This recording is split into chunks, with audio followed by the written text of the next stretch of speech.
Pues esta afición de la construcción de los soldaditos de plomo, pues es ya muy antigua. Yo lo inicié porque me gusta, por mi característica de cirujano, pues todas las manualidades, ¿no?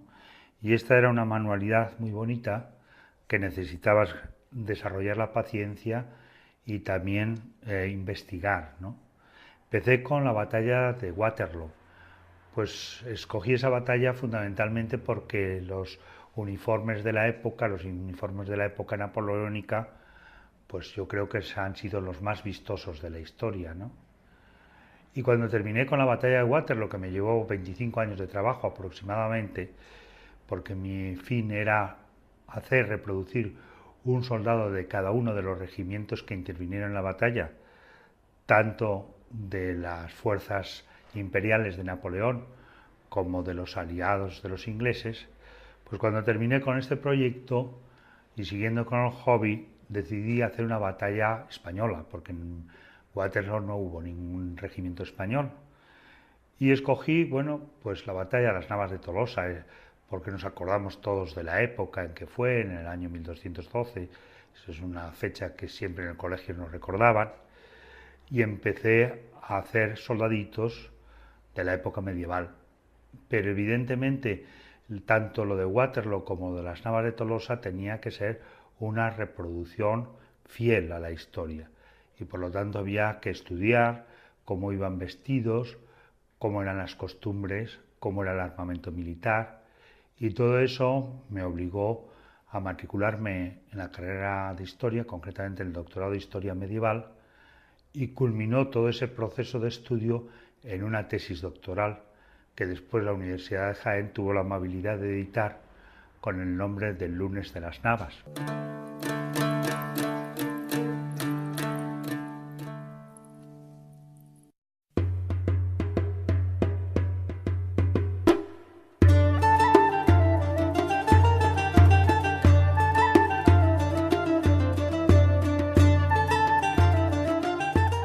Tengo el gusto de presentarles a Alfonso VIII, rey de Castilla, que fue el triunfador de la famosa batalla. Este hecho bélico, a mi juicio, es el hecho más importante de toda la guerra de la Reconquista, desde que empieza con la batalla de Covadonga hasta el año 1492, en que los reyes católicos toman definitivamente Granada.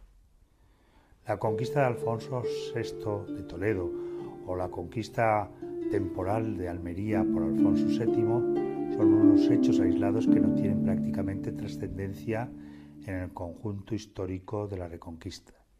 Sin embargo, la batalla de las Navas de Tolosa sí supone un cambio sustancial. Y este cambio sustancial se debe a que desde ese momento son las tropas cristianas las que llevan el poder y el triunfo. Hasta entonces eran los musulmanes los que ganaban todas las batallas y los cristianos estaban refugiados fundamentalmente al norte del Duero.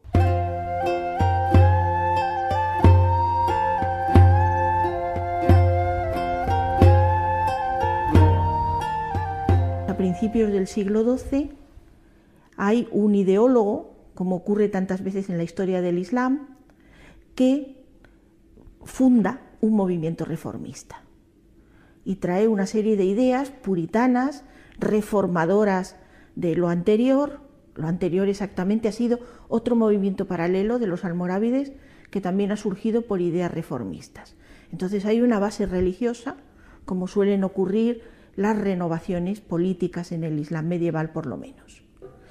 Este ideólogo se llama Ibn Tumart y es un bereber del Atlas, e inmediatamente hacia 1115-1120, arrastra en su apoyo, en apoyo de su ideología renovadora, reformista, recaba y consigue la ayuda de una serie de tribus bereberes, de masmudas, que se llama la Confederación de Bereberes, que desde el primer momento le sigue. Entonces se une dos elementos muy importantes en lo almohade, que es el poder efectivo, digamos, político-militar de los bereberes y una ideología individualmente, incluso puesta por escrito, en una serie de libros doctrinales que se fundamentan en un reconocimiento puro y muy intenso de la unicidad de Dios. Esa unicidad de Dios, concebida como fundamento teológico, se opone a lo que ellos llaman el antropomorfismo de los almorávides. Y el nombre en árabe es Tawhid, y los que reconocen eso e intentan expandirlo, inmediatamente adoptan el nombre en árabe de Al-Muwahhid. Y de ese nombre Al-Muwahhid, el que predica, el que postula fuertemente la unidad de Dios, viene nuestro nombre de almohades. Los almohades impusieron su poder sobre el sur peninsular durante 84 años, de 1145 a 1232. A mediados del siglo XII, el espacio peninsular presentaba un mosaico de reinos cristianos fronterizos al poder islámico. Portugal, León, Castilla y Aragón, y al norte de estos, Navarra, a menudo enfrentados entre ellos en luchas territoriales, recurriendo con frecuencia a la ayuda de los musulmanes para combatir contra sus vecinos cristianos. Frente a estos, el creciente poder almohade tampoco era homogéneo.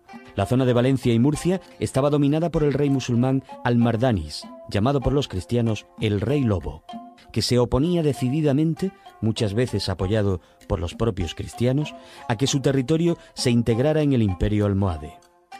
El primer califa almohade, Abd al-Mumin, organizó desde Marrakech una serie de expediciones de tal suerte que pusieron bajo su dominio una gran parte del entonces Al-Ándalus. A la muerte de Abd al-Mumin, en el año 1163, le sucedería su hijo Abu Yaqub, que llega a consolidar y extender el imperio almohade en Al-Ándalus, sometiendo a los últimos disidentes musulmanes del Levante peninsular. El tercer califa se llama Abu Yusuf al-Mansur y es el principal de todos ellos.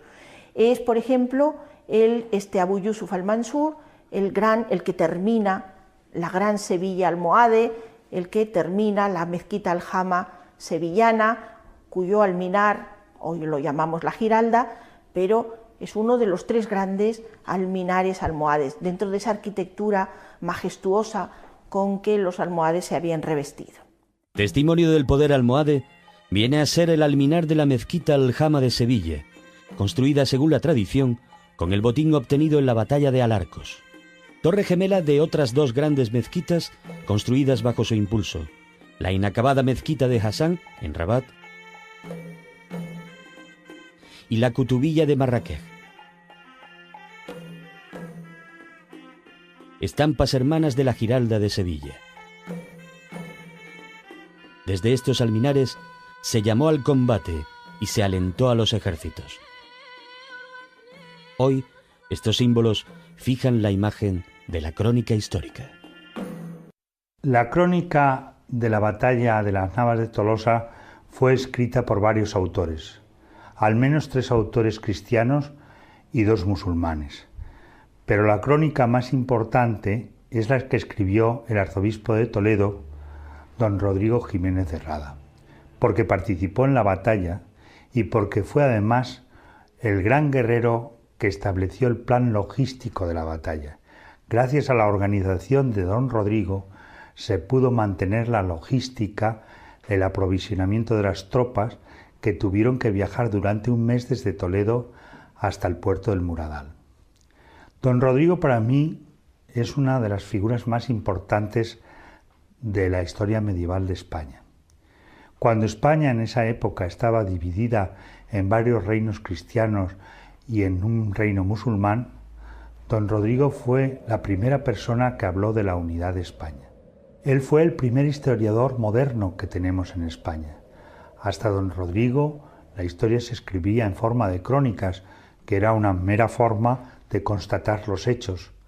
Sin embargo, don Rodrigo pues logra hacer una historia hilvanada, explicar los hechos, por qué se producen.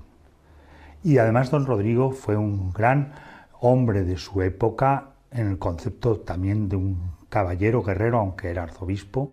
Yo lo he reproducido en plomo y lo he reproducido usando fotografías de cuando se levantó su tumba en el monasterio de Huerta, en la provincia de Soria.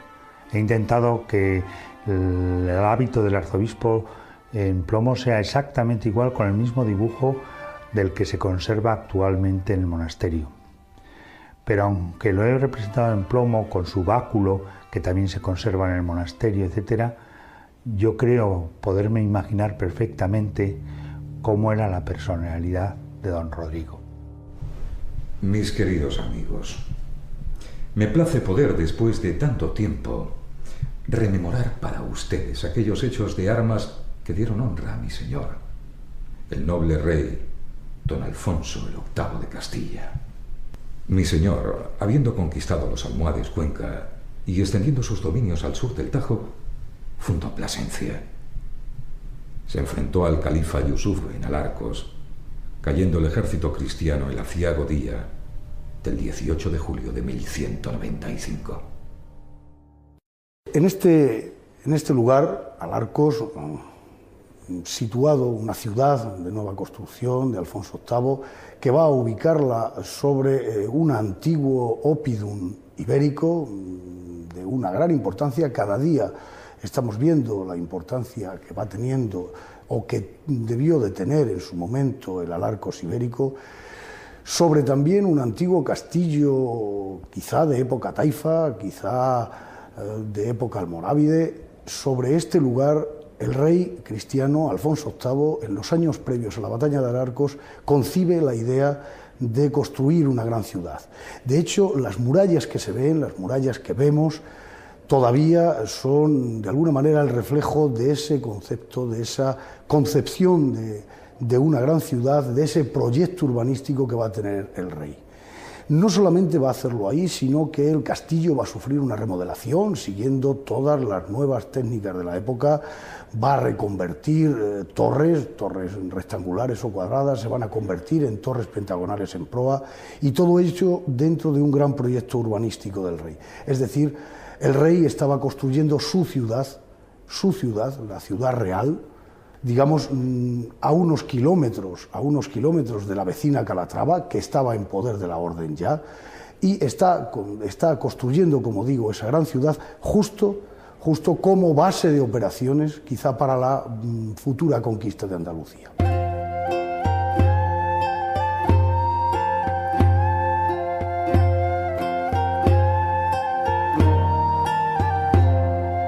Todo el proyecto del que estoy haciéndome eco, digamos, se vino abajo, y al decir de muchas de las crónicas, no llegaron a terminar los muros cuando se produce el enfrentamiento, cuando se va a desarrollar la batalla de Alarcos, que no es el momento tampoco de estar describiéndola, pero que va a ser, digamos, un antecedente de un hecho de armas de una gran envergadura en las llanuras manchegas, es decir, el enfrentamiento del ejército almohade contra el ejército cristiano.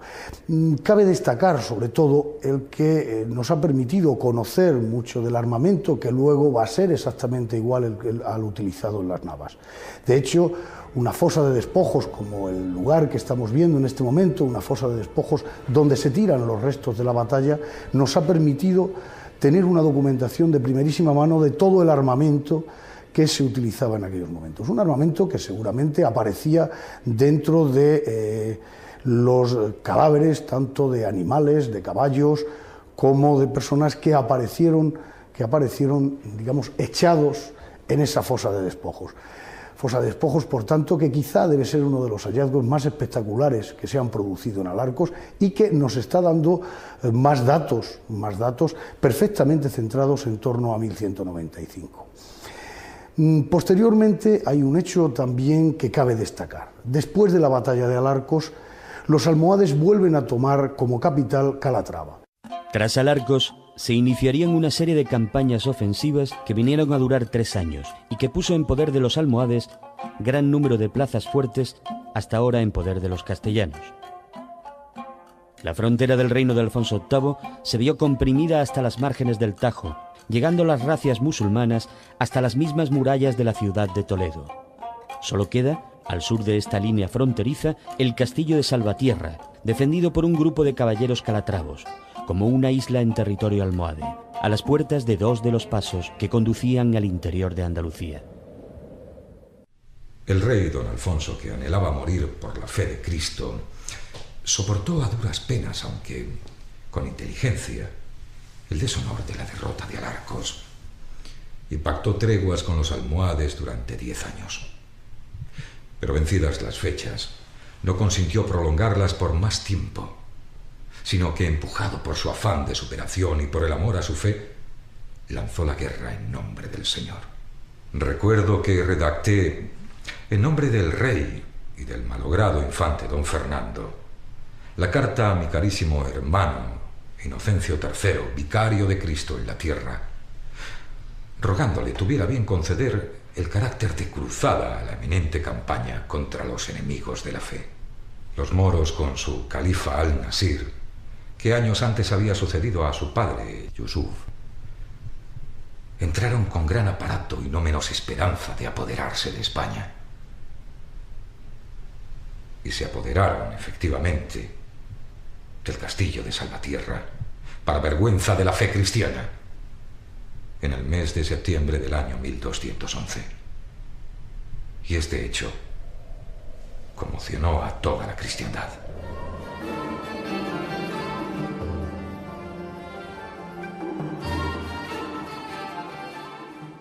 Mi nombre es Abu Abdallah Mohamed. Algunos me conocían como Al-Nasir, y los cristianos, en su ignorancia, me llamaban el Miramamolín.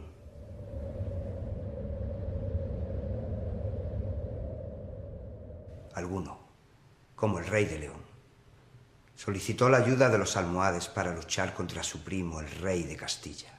El de Navarra vino a pedirme dinero, y mientras perdía su tiempo cortejando a una de mis hermanas, Alfonso de Castilla, que también era primo del Navarro, le quitó medio reino.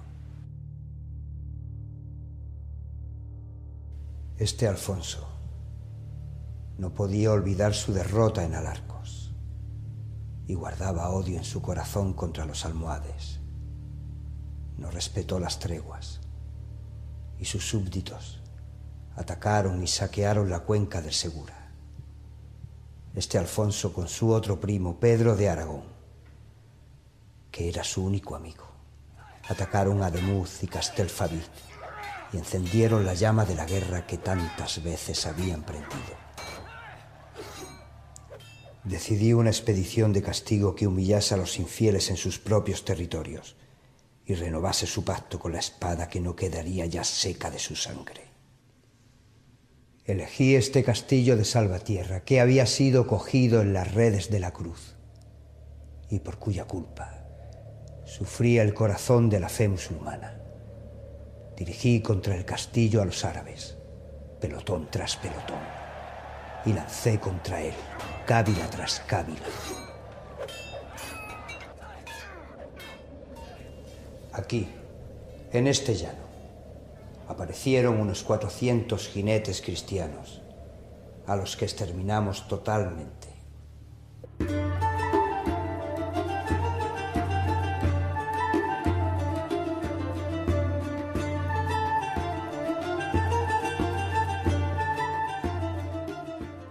Después, nos apoderamos de los arrabales, que se extendían desde las peñas de la cumbre hasta el llano, y le prendimos fuego.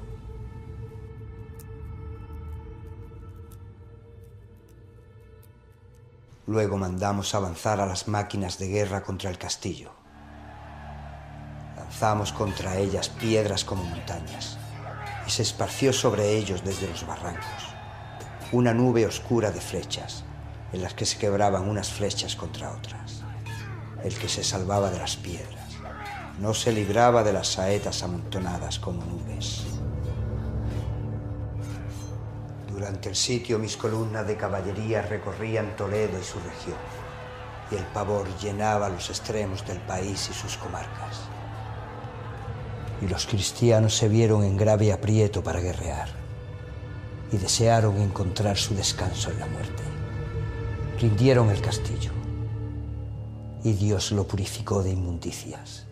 Cambió las campanas por los almuédanos y tornó la iglesia por mezquita para honrar y agradar a Dios. Frente a este poder emergente de los almohades, que pone en peligro las fronteras de los reinos cristianos peninsulares, se alza de manera singular la figura histórica de Alfonso VIII, el de más largo reinado de toda la corona de Castilla. Recuperar los territorios de su reino, arrebatados por los monarcas familiares vecinos, será el primer objetivo de la política de Alfonso VIII. El segundo, ampliar su reino desplazando a los musulmanes hacia el sur. A tal fin, propone y consigue del Papa Inocencio III la consideración de cruzada a la gran expedición militar que viene preparando contra los almohades desde la derrota de Alarcos. Lo que tiene de particular las Navas es que se van a enfrentar los musulmanes habiendo llamado a la Guerra Santa en todo el norte de África. Han pasado tribus bereberes, han pasado pues tanto zanatas, han pasado negros del Sudán, o sea, de la parte ya controlada por el imperio almohade.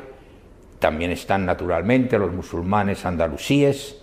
Ha reunido todo un ejército, que las cifras que se dan oficialmente no son creíbles, pero que se reúnen varias decenas de millares de hombres.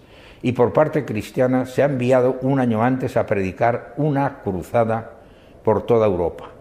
Si no por toda Europa, ha sido en el norte de Italia y en gran parte de Francia. Y ha habido en algunas regiones de Francia una respuesta entusiasta en la que también varias decenas de millares acuden a esta batalla que una y otra parte están preparando para el año 1212. Es el 1211 la predicación de la Guerra Santa. En 1212 es cuando van a enfrentarse los dos ejércitos. Aquí nos encontramos con dos conceptos, llamémoslos religioso-políticos, que se van a enfrentar. Por parte musulmana está la Guerra Santa. ¿Qué es la Guerra Santa? La yihad. Ampliar, llamémoslo, no diríamos predicar, sino ampliar la comunidad islámica por la espada, que se acabaron las contemplaciones. Y por lo tanto, todo aquel que no quiera que no quiera convertirse al islamismo, sea pasado por la espada. Un medio, por lo tanto, de propagación va a ser la espada. Hay una excepción. Aunque no quieran convertirse, si son gentes del libro, el libro es la Biblia, son las gentes de la Biblia, estos pueden no convertirse, pero estos tienen que someterse. Si se someten y reconocen la supremacía de la autoridad islámica y pagan unas tributaciones, a estos hay que respetarlos, hay que dejarlos vivir, no con una tolerancia que hoy decimos como si aquello fueran todos iguales, no eran ciudadanos, eran de segunda clase. Esto es la que vivían los judíos y los cristianos. Esto es lo que aplicaron en el mundo islámico durante su propagación en todos los lugares. Esto fue una teoría excelente para la propagación del Islam.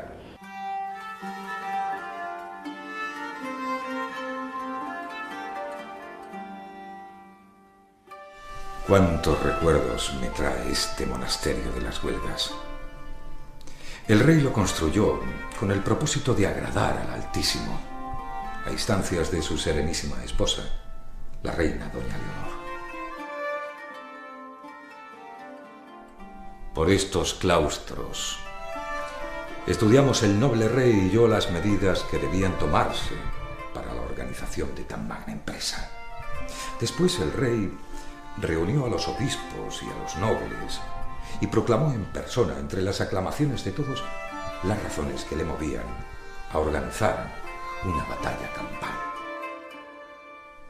Escuchemos a mi señor, don Alfonso, que descansa junto a doña Leonor en el coro de este monasterio, mientras cantan día y noche los salmos de alabanza las monjas de la querida Orden del Císter.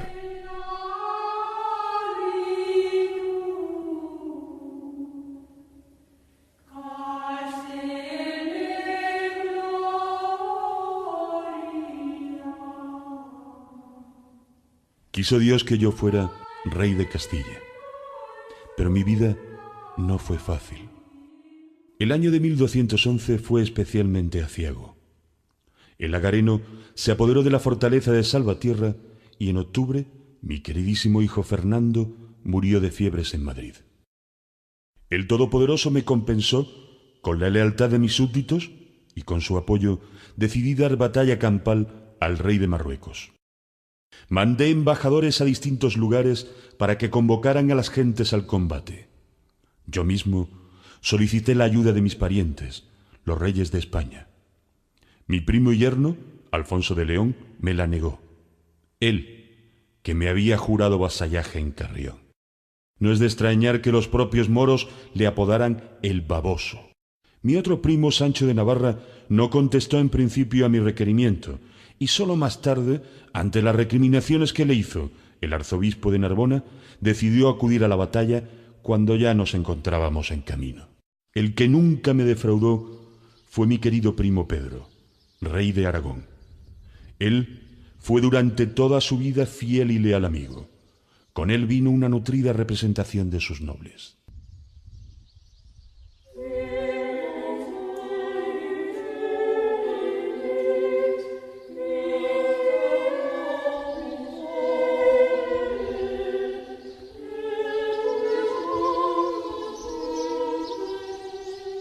Este derruido monasterio de Sigena en otro tiempo fue rico y próspero. Se adornaba con maravillosas pinturas que se perdieron por la insensatez de los hombres. Lo había mandado construir mi madre, la reina doña Sancha, y aquí finalmente fui enterrado en esta capilla junto a ella y a mis hermanas, que fueron monjas de la Orden del Hospital de San Juan. También muchos de mis buenos caballeros encontraron aquí su reposo después de perder su vida en la batalla de Muret. Pero hoy pretendo contarles una gesta gloriosa, como fue la batalla de las Navas. Me había comprometido con Alfonso el año antes en Cuenca a participar en la batalla campal contra los moros, y fiel a mi palabra y leal al amigo, llegué a Toledo 8 días después de Pentecostés. En los jardines de Alfonso mis caballeros plantaron el campamento y nos preparamos para la guerra.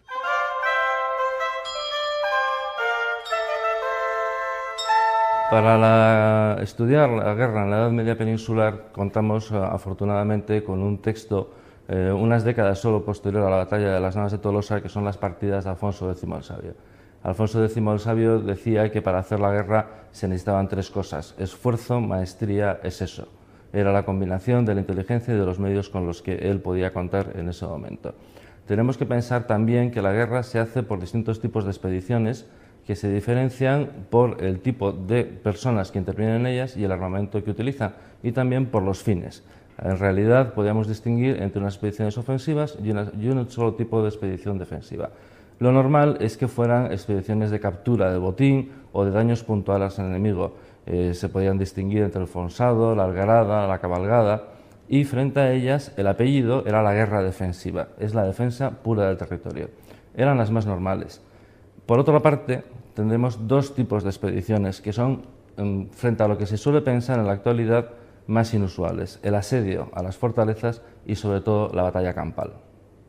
Las batallas campales se diferenciaban del resto de las expediciones porque en ellas intervenían personalmente los reyes o los califas con sus enseñas del poder. Tenemos que pensar que en una gran campaña de este tipo, evidentemente, había unos cuerpos especializados. La caballería, los caballeros, los nobles, eran uno de estos cuerpos, el más importante prácticamente, junto con otros compuestos por ballesteros y honderos o zapadores fundamentalmente. A ellos les acompañaban una infantería que constituiría el grueso del ejército. Aprestadas las armas, almacenados los víveres y más que nada listos los corazones para el combate, se produjo la concentración de todos en Toledo, la única capaz por su riqueza de abastecer al ejército. Comenzaron a llegar nobles de las Galias, el arzobispo de Burdeos y el obispo de Nantes y también de Italia. Asimismo, el venerable Arnaldo, arzobispo de Narbona, acompañado de una muchedumbre de la Galia Citerior. Igualmente acudieron muchos caballeros de la zona de Portugal y algunos ilustres nobles del Reino de León. La diversidad de sus orígenes los hacía distintos en costumbres, hablas y atuendos. Como responsable de la ciudad, Tuve que poner gran diligencia para que no se produjeran querellas y alborotos que pudieran malograr la empresa de la batalla. Mis caballeros, más de una vez, tuvieron que defender la judería de los intentos de pillaje de los ultramontanos. Finalmente llegaron los escuadrones de los concejos y ciudades de Castilla, dotados de caballos, armas, víveres y todo lo necesario para la guerra. Los obispos del reino aportaron tanto sus personas como sus haciendas.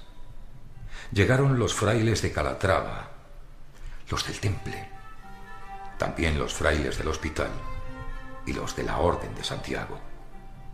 Todos, absolutamente todos, fuimos movidos por el afán y la defensa de la cruz. El 19 de junio salían de Toledo por el puente de San Martín las vanguardias castellanas. La tropa estaba constituida por los concejos de Castilla la Bétula, los actuales merindades de Valdivieso y de la Bureba burgalesa, por los caballeros villanos o caballeros pardos del concejo de Burgos y por las tropas ultramontanas. Comandaba la vanguardia del ejército don Diego López de Haro, al que acompañaba el arzobispo de Narbona. El día 20 salió el resto del ejército al mando de Alfonso VIII, rey de Castilla. Siguiendo la descripción del arzobispo Jiménez de Rada, nosotros hemos podido reconstruir el itinerario que llevó el ejército cristiano. Efectivamente, haciendo etapas de 16 kilómetros diarios, se cumple perfectamente el plan de ruta de don Rodrigo. Al fin y al cabo, el ejército cristiano usó lo que se conoce como la Real Cañada de las Merinas.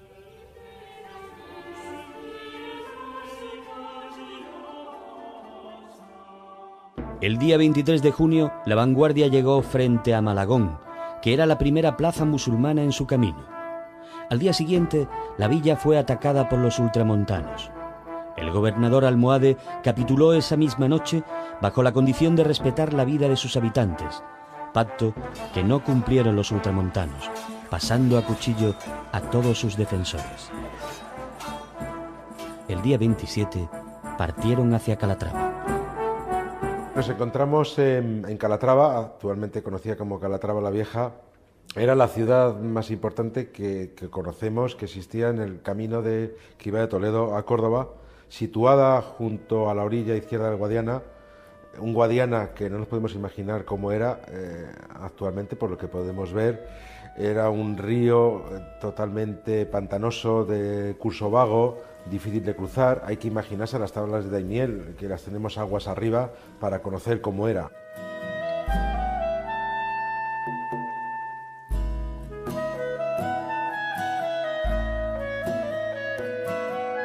Hay que pensar que en este momento de ocupación almohade, estos 17 años, no se limita solo a lo que es el recinto amurallado, sino que también tiene sus arrabales. Son unas 10 hectáreas de extensión de esos arrabales. De ellos se ha conservado lo que pudiera considerarse como una mezquita ahora transformada en la ermita de Nuestra Señora de la Encarnación. Bueno, pues la extensión de los arrabales es bastante grande, mayor que incluso que la ciudad amurallada. Bueno, pues toda esta población que vivía en los arrabales, hay que imaginarse que se refugiaría tras los muros de Calatrava. El hecho cierto y la importancia que tiene la conquista de Calatrava justo en 1212 es que conocemos perfectamente el relato de cómo se conquistó la ciudad, porque los propios protagonistas nos lo escribieron. En concreto, Jiménez de Rada nos cuenta cómo se pasa el río, cómo se produce el cerco, por dónde se produce el asalto primero y cómo después se produce el pacto nocturno entre el rey Alfonso VIII de Castilla con los defensores para que no ocurriera lo que había pasado 2 días antes en la conquista de Malagón, en que hubo un pacto con los ultramontanos, pero que después no fue respetado por por estos y pasaron a cuchillo a todos los habitantes de Malagón. Bien, pues Alfonso VIII durante esa noche pacta con los defensores para que puedan salir libremente y abandonen la ciudad libremente hacia Sierra Morena.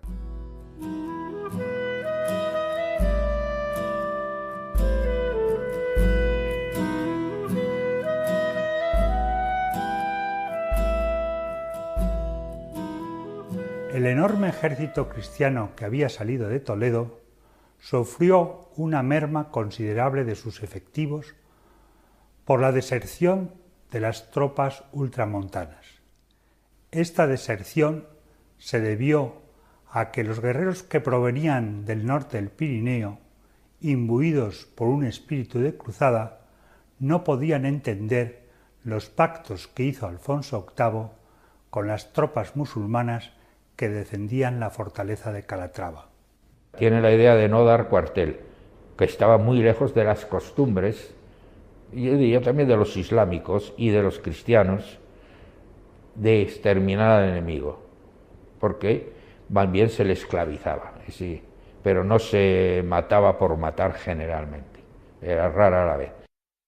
Cuando en Calatrava se admite la rendición de Calatrava y se pacta que puedan salir los musulmanes de Calatrava con todo lo que puedan llevar, se les autoriza, dice que ellos no han venido a pactar sino a luchar y acabar con los musulmanes. Y entonces, pues con esta disculpa regresan. Al regresar, pasan por Toledo y no les abren las puertas en Toledo, porque parece que iban a dar una matanza general de los judíos. Y la población civil, digo muy civil, porque claro, todos los que podían luchar estaban en el ejército, los que han quedado, que serían personas mayores, y no digo incluso mujeres, cerraron Toledo y defendieron Toledo y a los judíos para que no se produjera la matanza de judíos, y no pudo haber la tal matanza de judíos. Así, con esa sensación de fracaso y de disgusto, se marcharon todos los cruzados. El día 4 de julio, Alfonso VIII, con sus hombres, abandonó Calatrava y marchó hacia Alarcos. Los días 5 y 6 fueron empleados en la conquista de los castillos de Piedrabuena, Benavente, Caracuel y Alarcos, testigo de la gran derrota del rey de Castilla frente a los almohades y en poder de estos desde 1195. Allí se incorpora el rey de Navarra. El rey de Navarra, que tanto se ha ponderado, llegó solo con 200 caballeros y hubo inmediatamente que poner a sus órdenes las milicias de 2 o 3 concejos grandes castellanos para reforzar a este grupo de caballeros navarros, pero vamos, él personalmente allí estaba. Me sumé al ejército cristiano, no recuerdo bien si en Alarcos o frente a Salvatierra. No creo que el detalle tenga importancia. Yo no tenía ningún interés por esta campaña. Mi primo Alfonso de Castilla y Pedro de Aragón se habían aliado en contra mía y habían ocupado mi reino hacía pocos años, alegando no sé qué derechos históricos. Alfonso había cercado y finalmente tomado Vitoria, aprovechando mi visita al rey de Marruecos, el cual, por el contrario, me había honrado y agasajado como amigo. Y ahora mis enemigos naturales solicitaban mi ayuda para luchar contra el amigo. El arzobispo de Narbona, y también el de Toledo, al final me convencieron para que participara en esta cruzada por la salvación de la cristiandad, en la que tanto entusiasmo había puesto Inocencio III. Enfrentarse con el Papa era peligroso, pues ya años antes me había excomulgado y puesto mi reino en entredicho. Por todo ello decidí acudir con 200 de mis caballeros. Éramos pocos los navarros, pero de gran valentía, como dimos muestra durante la batalla. Desde Alarcos, siguiendo la calzada hacia Levante, pasó el ejército, por Villar del Pozo y Ballesteros, para por el Cordel pasar a la hacienda del Yerzgo, en Aldea del Rey, y acampar frente al castillo de Salvatierra, que estaba en poder de los musulmanes desde el año anterior. Sería años más tarde cuando se levantó frente a él el nuevo convento de Calatrava, conocido como Calatrava la Nueva. El 9 de julio, domingo, el ejército cristiano desfiló por delante de este castillo de Salvatierra. Después atravesó por el llano el río Fresnedas y atacó la vertiente norte de la Sierra del Muradal. El día 12 se atravesó por este vado el río Guadalfayar, que actualmente recibe el nombre del río Magañas, aunque más hacia el levante actualmente también se conoce como el río de Despeñaperros. Siguieron la ruta de la antigua calzada romana que hoy todavía se conserva entre el Viso del Marqués y la Venta de Magañas.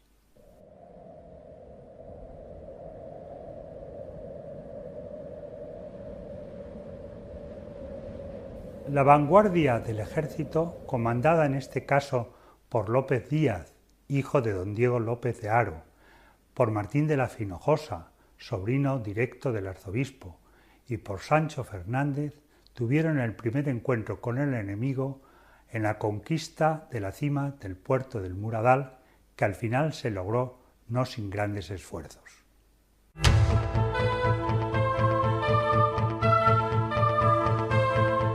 El actual Parque Natural de Despeñaperros fue el escenario bélico del decisivo momento histórico de las Navas de Tolosa. Poco parecido podemos encontrar entre la fisonomía actual de estos extensos bosques, repoblados en los últimos 50 años, y el aspecto de monte bajo de muy escasa vegetación que presentaba a principios del 13.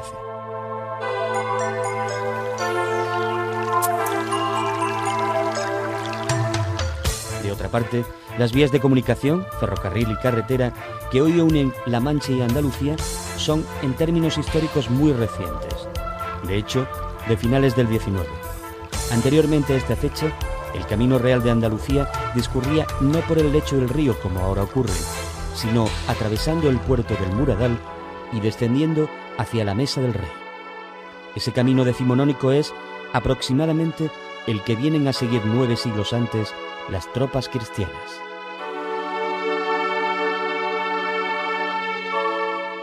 Estas ruinas corresponden al castillo del Ferral, que en fuentes musulmanas recibió el nombre del Castillo de la Cuesta, nombre muy apropiado si nos damos cuenta de cómo es el paraje circundante. El día 13 de julio tomaron este castillo las tropas cristianas. Entonces el ejército almohade se replegó y cerró el Paso de la Losa. El Paso de la Losa se puede ver con un poco de imaginación al fondo del camino, justamente en dirección Santa Elena, y está ubicado al pie del Cerro de las Baterías.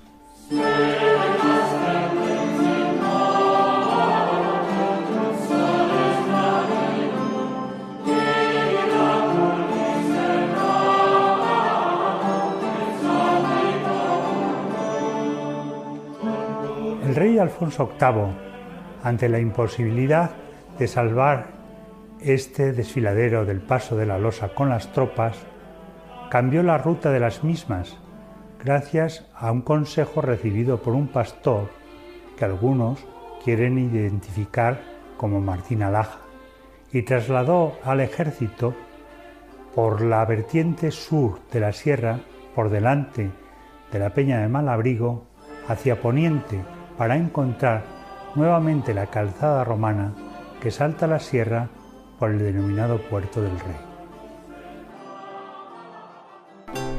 Comprobado por López de Haro y García Romero que lo que decía el pastor era cierto, ocuparon este monte, que tiene una explanada en lo alto. Y así sucedió, por voluntad del Señor. Los agarenos mandaron un grupo de caballería para impedir que levantáramos el campamento. La lucha con nuestra vanguardia fue dura, ya que nosotros nos veíamos obligados a avanzar en una larga hilera debido a la estrechez del camino.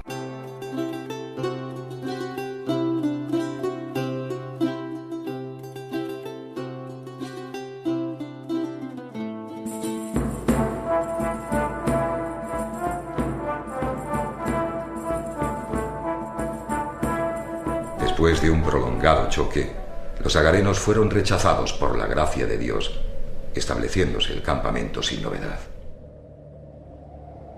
El rey de los agarenos comprendió que de nada le servía la emboscada dispuesta en el paso de la losa, y salió aquel mismo día a campo abierto y apostó con gallardía al núcleo de sus tropas encima de una altura de difícil subida. Se aplazó el combate hasta el lunes 16 de julio. El domingo, fiesta del Señor, junto a todos los obispos, prediqué palabras de ánimo y de indulgencia con gran unción por todos los campamentos, las ciudades y los príncipes.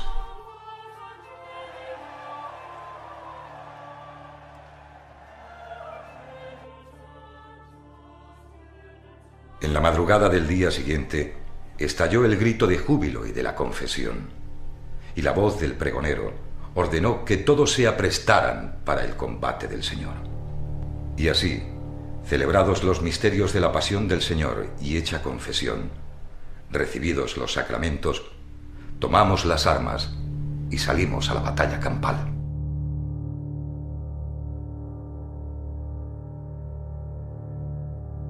Por los textos contemporáneos pensamos que las grandes batallas campales debieron desarrollarse más o menos de una manera parecida, como puede ser el caso de Alarcos en 1195 y las Navas de Tolosa en 1212.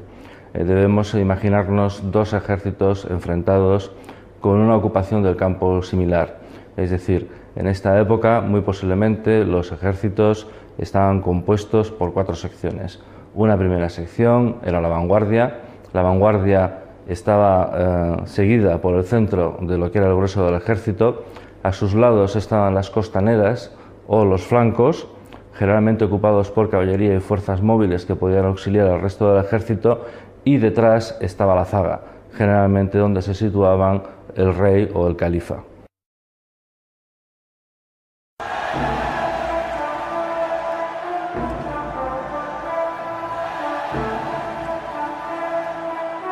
Diego López y los suyos mandó la vanguardia.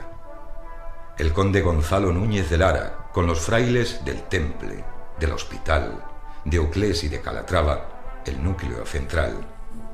Su flanco lo protegía Rodrigo Díaz de Cameros con su hermano Álvaro, Juan González y otros nobles con ellos. La retaguardia la mandaba el propio rey Alfonso.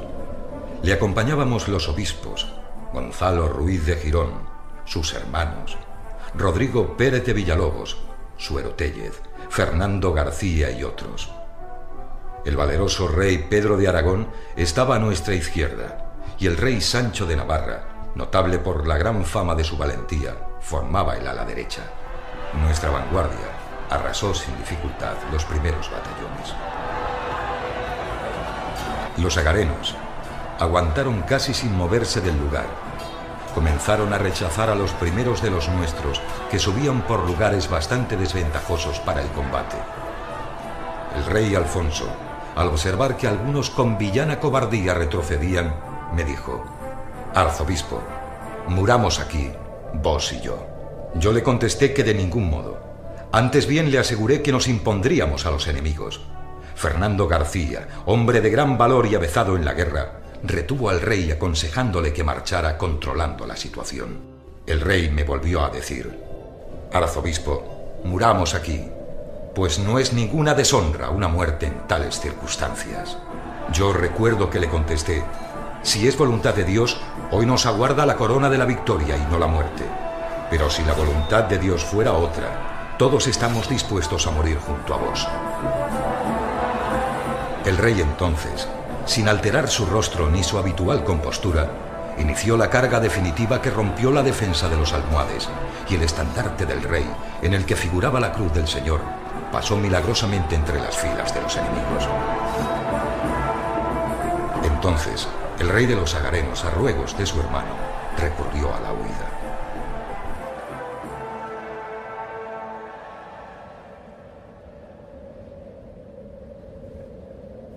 Es muy importante intentar imaginarnos cuál era el ambiente previo a un enfrentamiento tan importante como las Navas de Tolosa. Tenemos que imaginarnos que en los dos bandos, por un lado, en el ejército cristiano, están los sacerdotes y los jefes militares arengando a las tropas, y en el ejército musulmán está sucediendo exactamente lo mismo.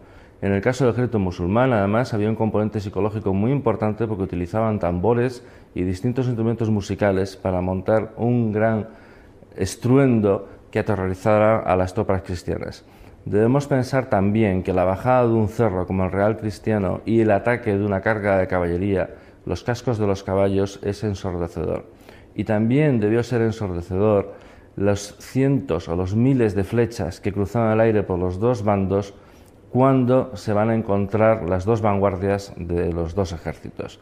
A ello también debemos añadirles los gritos, para atemorizar por un lado y también para descargar toda la adrenalina que un combatiente lleva en ese momento. Es decir, debió ser ensordecedor.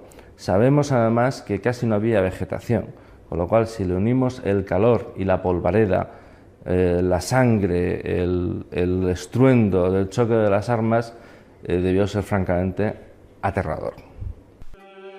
Después de la batalla le dije al rey: tened presente, Alfonso, que esta batalla la has ganado por la gracia de Dios, que suplió todas nuestras carencias y hoy borró el deshonor de la derrota de Alarcos. También le recordé que no se olvidara de sus caballeros, con cuyo concurso había logrado tanta gloria. 2 años después de aquella batalla, que algunos llamaron la batalla de Úbeda y otros de las Navas de Tolosa, y que para nosotros solo fue la batalla decisiva contra los almohades, vine a descansar para siempre a este monasterio de Huelgas. Dios no quiso que mis hijos varones heredaran un reino que defendí día a día con la espada durante 42 años. Pero Él, que todo lo puede, dejaba el camino abierto a mi nieto Fernando, que no solo reuniría en su persona las coronas de Castilla y de León, sino que continuaría incansable la guerra contra los agarenos, como yo hice con sus hermanos almohades.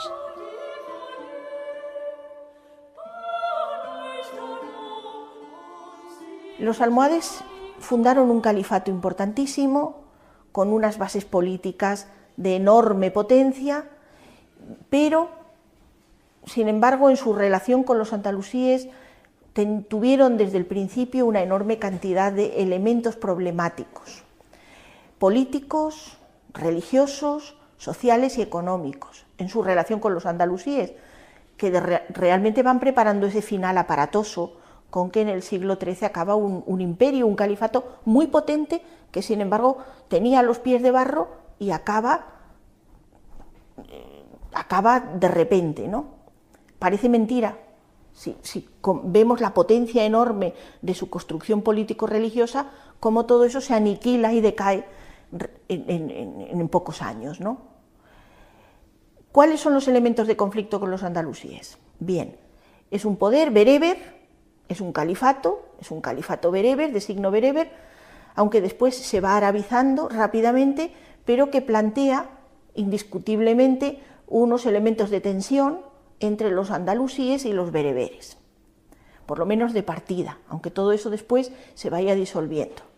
Otro problema que plantea los andalusíes es la misma legalidad del califato. El hecho de que en el Islam tenga que haber un solo califato sobre toda la comunidad de fieles, pero que en cierta manera podemos decir los almohades son cismáticos porque coexisten con el califato que para los andalusíes venía siendo legal, quiero decir, como planteamiento teórico, ¿no?, con los califas abbasíes de Bagdad, y sin embargo los andalusíes tienen que transigir con el califato almohade. El problema político se continúa por el problema militar. Los almohades hacen una ocupación armada y tienen que defender las fronteras de Al-Ándalus contra los cristianos. Y para eso traen enormes contingentes bereberes, árabes y elementos turcos a la península ibérica. Ejércitos muy heterogéneos, con unas dificultades de intendencia y de movimiento enorme, que en los primeros años dan una serie de frutos, pero cuando en el mismo norte de África tengan necesidad de esos grandes ejércitos para combatir a los siguientes disidentes norteafricanos, pues dejen de ser operativos en la península ibérica. Ese problema militar de base es el que es tan importante que los andalusíes hubieran transigido sin duda con los otros elementos de conflicto si los almohades hubieran sido capaces de mantener las fronteras.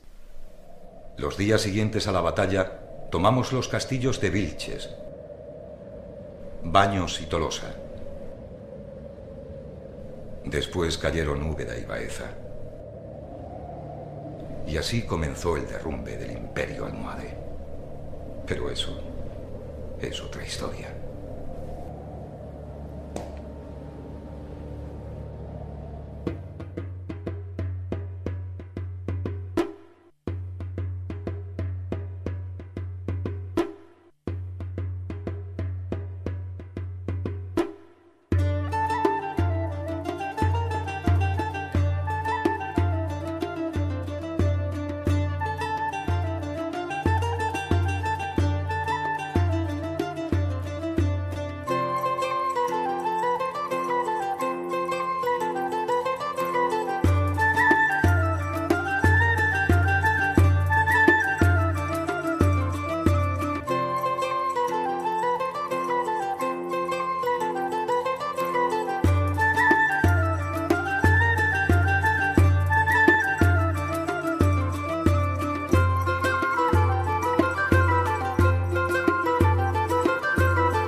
Hay un ideólogo, como ocurre tantas veces en la historia del Islam, que funda un movimiento reformista y trae una serie de ideas puritanas, reformadoras de lo anterior.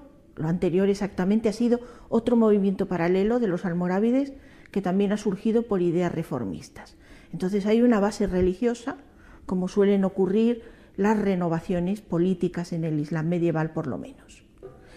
Este ideólogo se llama Ibn Tumart y es un bereber del Atlas, e inmediatamente, hacia 1115-1120, arrastra en su apoyo, en apoyo de su ideología renovadora, reformista, recaba y consigue la ayuda de una serie de tribus bereberes, de masmudas, que se llama la Confederación de Bereberes, que desde el primer momento le sigue. Entonces se une dos elementos muy importantes en lo almohade, que es el poder efectivo, digamos, político-militar de los bereberes y una ideología individualmente, incluso puesta por escrito, en una serie de libros doctrinales que se fundamentan en un reconocimiento puro y muy, muy intenso de la unicidad de Dios. Esa unicidad de Dios, concebida como fundamento teológico, se opone a lo que ellos llaman el antropomorfismo de los almorávides.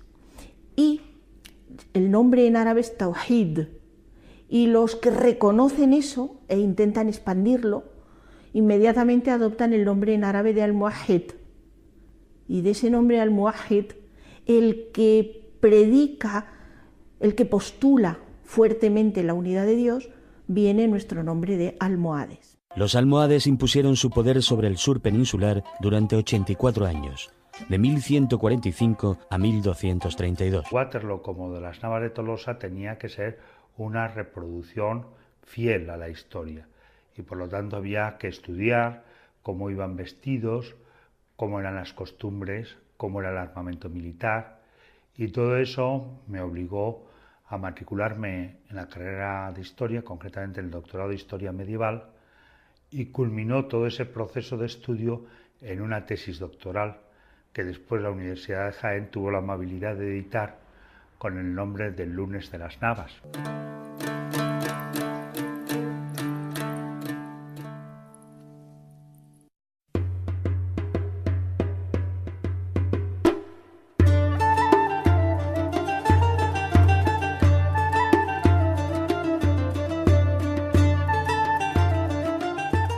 Tengo el gusto de presentarles a Alfonso VIII, rey de Castilla, que fue el triunfador de la famosa batalla.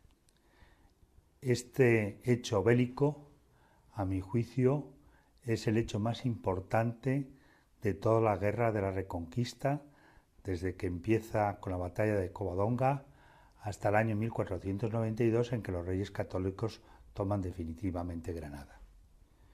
La conquista de Alfonso VI de Toledo o la conquista temporal de Almería por Alfonso VII son unos hechos aislados que no tienen prácticamente trascendencia en el conjunto histórico de la Reconquista.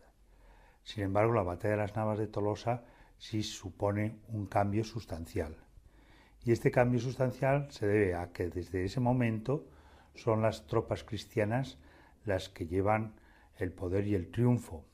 Hasta entonces eran los musulmanes los que ganaban todas las batallas y los cristianos estaban refugiados fundamentalmente al norte del Duero.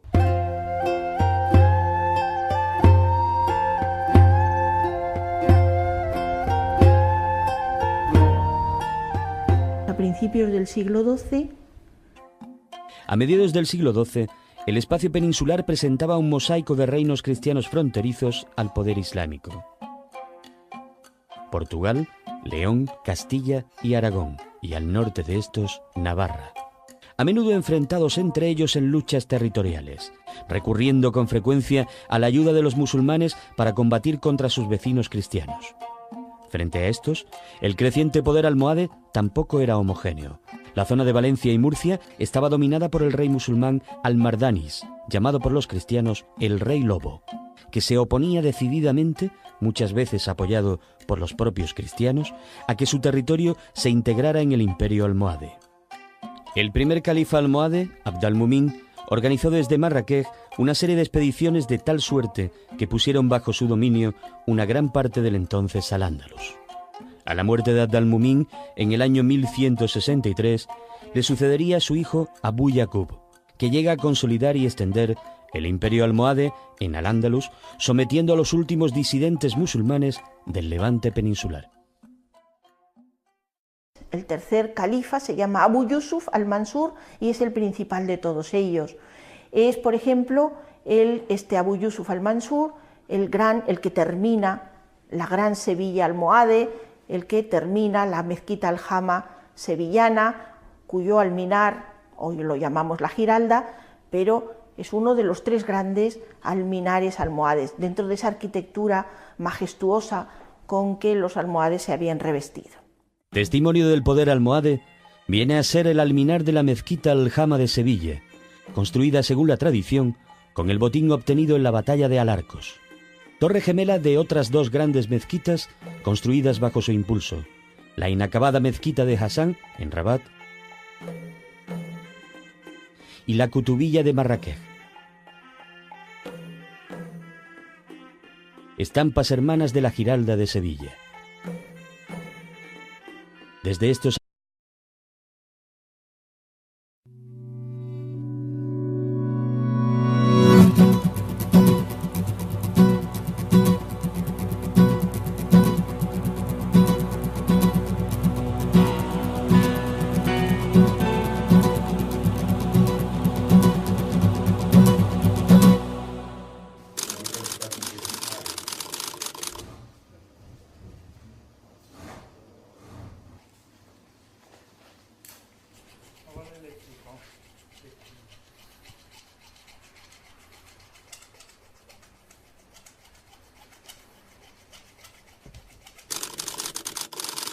Pues esta afición de la construcción de los soldaditos de plomo pues es ya muy antigua.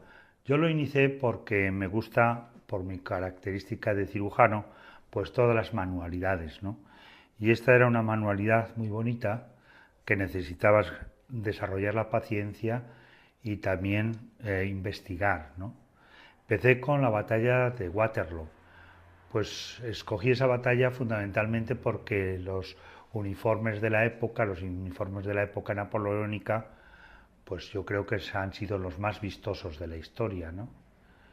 Y cuando terminé con la batalla de Waterloo, que me llevó 25 años de trabajo aproximadamente, porque mi fin era reproducir un soldado de cada uno de los regimientos que intervinieron en la batalla, tanto de las fuerzas imperiales de Napoleón como de los aliados de los ingleses, pues cuando terminé con este proyecto y siguiendo con el hobby, decidí hacer una batalla española, porque en Waterloo no hubo ningún regimiento español. Y escogí, bueno, pues la batalla de las Navas de Tolosa, porque nos acordamos todos de la época en que fue, en el año 1212, eso es una fecha que siempre en el colegio nos recordaban, y empecé a hacer soldaditos de la época medieval. Pero evidentemente, tanto lo de Alminares se llamó al combate y se alentó a los ejércitos.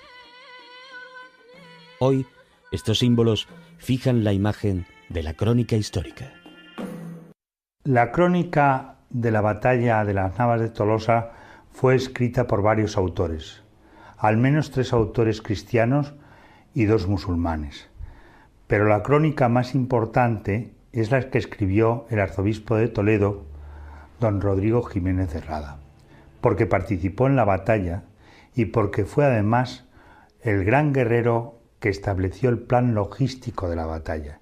Gracias a la organización de don Rodrigo se pudo mantener la logística, el aprovisionamiento de las tropas que tuvieron que viajar durante un mes desde Toledo hasta el puerto del Muradal. Don Rodrigo para mí es una de las figuras más importantes de la historia medieval de España. Cuando España en esa época estaba dividida en varios reinos cristianos y en un reino musulmán, don Rodrigo fue la primera persona que habló de la unidad de España.